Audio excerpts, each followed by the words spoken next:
যুবদলের কর্মী সমাবেশে যোগ দিতে আয়োজন করা হয় মিছিল। সেই মিছিলে স্লোগান দিতে গিয়ে হঠাৎ মাটিতে ঢলে পড়ে স্থানীয় এক যুবক নেতা আহত হয়ে পড়ে।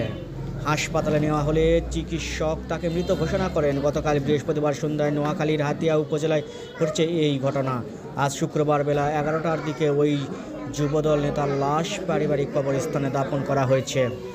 নিহত যুবদল নেতার নাম মোহাম্মদ ওমর ফারুক, বয়স 35 বছর। তিনি হাতিয়া উপজেলার সোনাদিয়া ইউনিয়নের 8 নং ওয়ার্ডের শফিউল্লাহ মিয়ার ছেলে। ওয়ার্ড যুবদলের সাধারণ সম্পাদক ছিলেন ফারুক।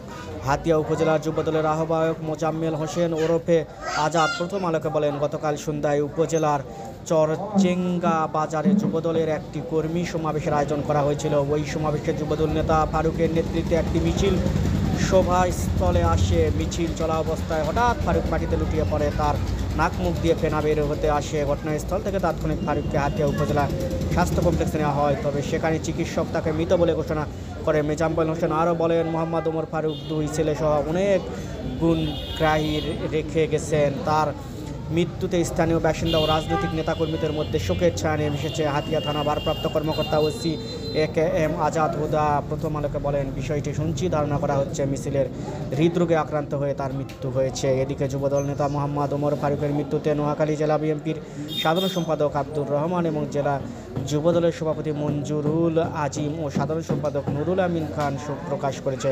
ওমর ফারুকের রুহের মাগফিরাত কামনার পাশাপাশি শোক সন্তপ্ত পরিবারের প্রতি গভীর সমবেদনা জানিয়েছেন তারা।